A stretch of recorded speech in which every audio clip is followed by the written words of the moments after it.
Shalom Bapak Ibu, Saudara kekasih dalam Tuhan. Perkenalkan, nama saya Lydia Hana Mamangkei, kelas Intisari Alkitab. Saat ini saya akan menceritakan materi tentang Intisari Alkitab.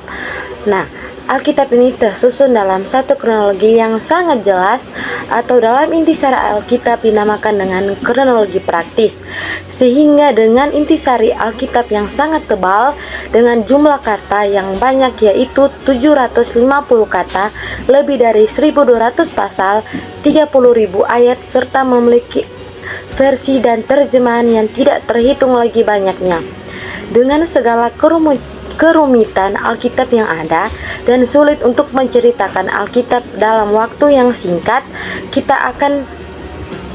ini sangat membantu dengan adanya kronologi praktis dalam Intisari Alkitab, sehingga cerita singkat yang sangat jelas dalam Intisari Alkitab pastinya kita akan memudahkan untuk menjelaskan isi Alkitab secara singkat serta memahami isi Alkitab yang rumit.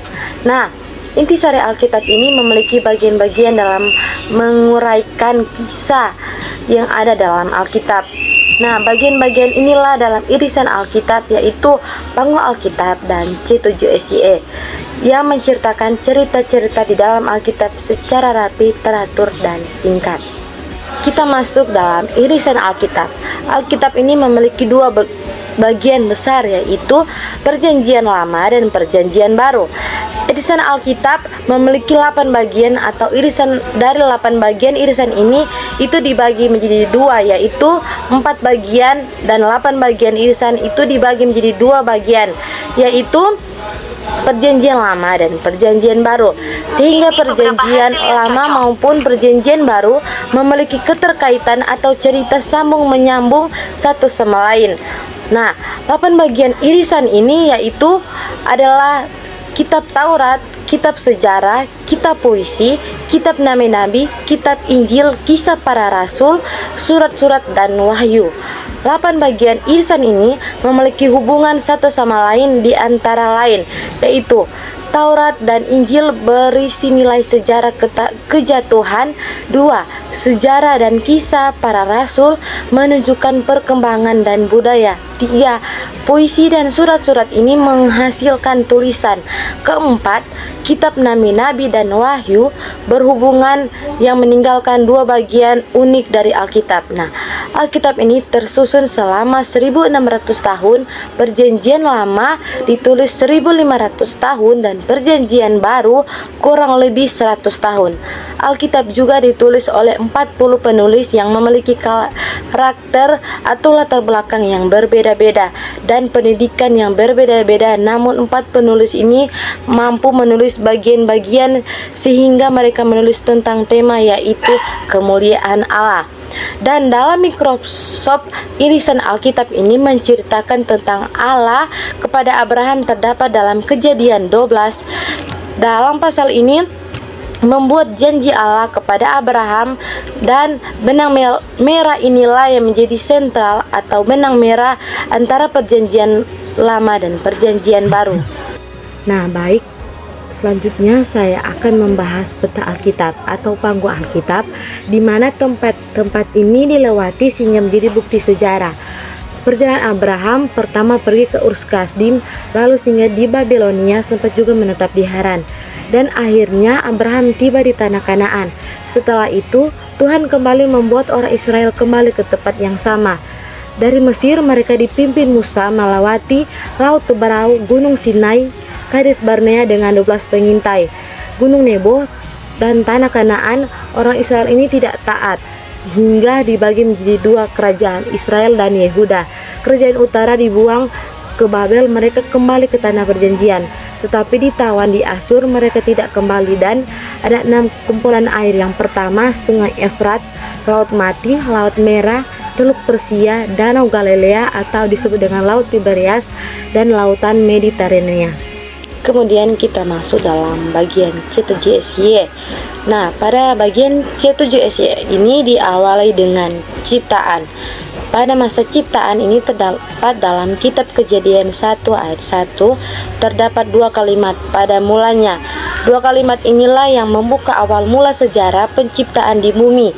Di seluruh cerita kejadian, jagat raya serta planet di bumi sampai kepada peradaban yang pertama dapat kita ketahui dalam kitab Kejadian pasal 1 sampai 11. Hal-hal pertama yang terjadi dalam ciptaan ini adalah pria dan wanita, yaitu pertama Adam dan Hawa. Kedua, dosa pertama yaitu kejatuhan Adam dan Hawa saat memakan buah dari pohon kehidupan yang dilarang Allah untuk dimakan. Ketiga, keluarga pertama Adam dan Hawa yang mempunyai anak dan menjadi keluarga pertama di bumi. Keempat, pembunuhan pertama Kain yang membunuh Habel karena kecemburuannya pada Habel yang persembahannya diindahkan Allah. Kemudian yang kelima, banjir besar dan pelangi, kisah Allah yang menghapus ciptaannya yang bejat dalam kisah Nuh. Kemudian ada pelangi pertama setelah air bah surut. Kemudian yang keenam, Menara Babel. Kisah kesombongan ini manusia yang ingin menyamai tempat ini kediaman Allah sehingga bahasa mereka dikacau balaukan. Nah, kita masuk dalam Abraham.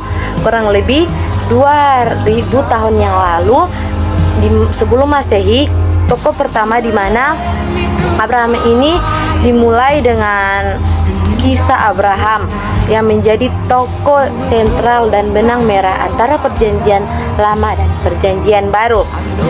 Nah, kronologi singkat kisah Abraham ini dimulai dalam Kejadian 12 di mana Abraham ini dipanggil Tuhan dari Ur Kasdim menuju tanah Kanaan yang dijanjikan Allah atau bisa disebut dengan perjanjian Abraham. Kejadian 12 ayat 1 sampai 3. Kemudian Abraham ini meninggalkan Ur Kasdim dengan melangkah dengan iman dan berpegang pada janji Allah pada Abraham. Nah, Abraham ini memiliki dua orang anak yaitu Ishak dan Ismail. Nah, di antara kedua anak Abraham ini, Ishak merupakan anak yang dijanjikan Allah pada Abraham dan istrinya. Nah, Ishak ini lahirnya Esau dari Yakub dan kemudian dari Yakub lahir 12 orang anak Yakub yang nantinya akan menjadi awal mula 12 suku bangsa Israel. Masuk dalam bagian Yusuf, di mana kurang lebih 2000 sebelum Masehi, dari 12 anak Yakub, Yusuf menjadi anak yang paling disayangi oleh Yakub sehingga menimbulkan kecemburuan pada saudara-saudaranya. Hal ini membuat kecemburuan kepada saudara-saudaranya sehingga menjual Yusuf ke Mesir dan menjadikan Yusuf menjadi hamba di rumah Potifar. Namun karena fitnah dari istri Potifar, nah Yusuf ini pun masuk ke dalam penjara. Singkat ceritanya, meskipun Yusuf berada di dalam penjara, atas penyertaan Tuhan tetap ada pada Yusuf sehingga pada saat dia menafsirkan mimpi dari Firaun atas saran dari juru minum, membuat Yusuf ini diangkat menjadi perdana menteri dan menjadi orang berkuasa kedua setelah Firaun. Nah, Yusuf ini membawa ayah dan saudara-saudaranya dan keluarganya menetap di Mesir pada akhir hari matinya, yang membuat bangsa Israel diperbudak di Mesir selama 430 tahun. Kemudian kita masuk dalam Musa. Kurang lebih 1500 sebelum Masehi, setelah bangsa Israel diperbudak di tanah Mesir, Allah mengutus Musa untuk memimpin bangsa Israel keluar dari tanah Kanaan menuju tanah perjanjian, yaitu tanah Kanaan. Lamanya perjanjian bangsa Israel ini yaitu 40 tahun di padang gurun, dan selama perjalanan menuju tanah perjanjian Allah mengeluarkan 10 hukum Taurat dan memberi perintah dengan tema moral, sipil, upacara atau ibadah. Namun dalam perjalanannya Allah tidak mengizinkan Musa masuk ke tanah perjanjian karena pelanggaran yang dilakukan Musa, sehingga Musa memberikan tongkat estafet kepemimpinan pada Yosua untuk melanjutkan memimpin bangsa Israel sampai ke tanah Kanaan.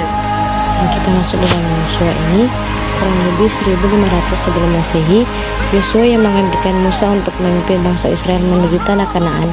dan Yosua lah yang memimpin bangsa Israel sampai ke tanah Kanaan. Dan setelah Yosua mati, tidak ada lagi pemimpin pengganti yang memimpin bangsa Israel di tanah Kanaan.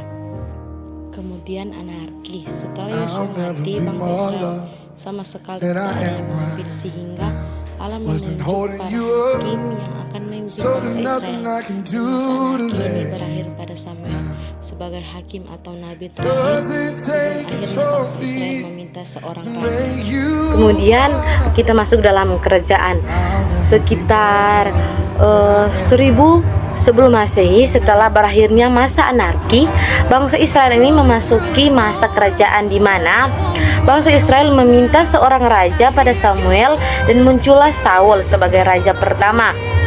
Namun karena Saul yang sudah mulai menyimpang dari Allah, akhirnya Allah menggantikan Saul dengan Daud sebagai raja kedua. Setelah Daud ini menjadi raja, Daud pun memberikan takhta kerajaan pada anaknya Salomo. Nah, pada masa Salomo lah menjadi terakhir kalinya bangsa Israel bersatu. Karena Salomo ini berubah tidak setia kepada Tuhan, maka bangsa Israel ini terpecah menjadi dua, yaitu kerajaan utara dan kerajaan selatan. Nah, kerajaan utara itu kerajaan Israel, dan kerajaan selatan yaitu Yehuda. Nah, kerajaan utara ini dipimpin oleh Yerobeam dan kerajaan selatan dipimpin oleh Rehabeam. Nah, kemudian pembuangan. Setelah kerajaan Israel terbagi menjadi dua, ada penyerangan dari bangsa Asyur kepada kerajaan utara atau Israel dan dibawa kepada pembuangan, dan kerajaan selatan atau Yehuda diserah oleh bangsa Babel dan dibuang ke Babel. Namun pada akhirnya kerajaan Yehuda dipelihara dan dapat kembali ke tanah sendiri. Nah, pada masa pembuangan ini sendiri selama 70 tahun, dan dalam perjalanan pulang kerajaan Yehuda memiliki 3 tahapan yang dipimpin oleh 3 orang, yaitu Yerubabel, Esra, dan Nehemia. Masuk dalam senyap. Dalam perjanjian lama berakhir kira-kira 500 sebelum Masehi, dan periode senyap ini berlangsung selama 400 tahun. Nah, di masa ini Allah menunjukkan itu Allah tidak berfirman sama sekali, dan ada 2 kejadian di masa senyap, yaitu Alex, orang Yunani dari kekasaran Roma yang mengambil alih sejarah dunia dengan sistem Romanya, baik dalam bidang administrasi, hukum, transportasi, komunikasi, perpajakan, dan lain sebagainya. Nah, pada masa senyap ini juga orang-orang Yahudi menyelesaikan kanon ke dalam bahasa Ibrani yang biasa disebut sebagai Septuaginta.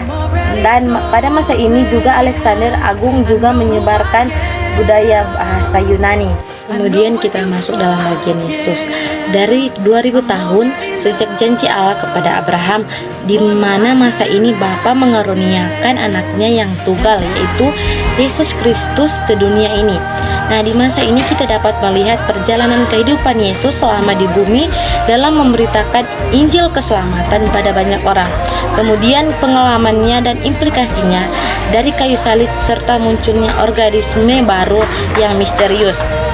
Nah, untuk mengetahui hidup Yesus selama di bumi, tentunya dimulai dari kelahiran Yesus, pelayanan Yesus bersama murid-muridnya, kematian Yesus di kayu salib, serta kebangkitannya dan kenaikan Yesus ke surga. Tepat setelah kenaikan Yesus, masuklah pada rasul-rasul yang menyebarkan Injil dan sejarah gereja mula-mula, yang juga dapat dilihat dari bagian surat-surat kiriman yang ada di dalam kitab, yaitu Alkitab. Nah, surat-surat ini sendiri adalah tulisan dari para rasul yang membahas isu-isu dari gereja mula-mula. Nah, memasuki bagian akhir, yaitu Wahyu, yang memberitakan kita pandangan singkat misteri kedatangan Tuhan kedua kalinya, dan juga kemegahan kekekalan pada masa depan yang kekal. Nah, baik, dalam materi ini saya mendapatkan kesimpulan secara pribadi, yaitu Alkitab ini merupakan Alkitab yang kita percayai bahwa adalah satu-satunya sumber keyakinan, dan dengan alasan mengapa Alkitab ini ditulis agar kita memiliki keyakinan yang kokoh akan keselamatan kekal yang Tuhan sudah anugerahkan kepada kita umat manusia. itulah menjadi video saya saat ini, kiranya dapat memberkati kita semua. Shalom, haleluya.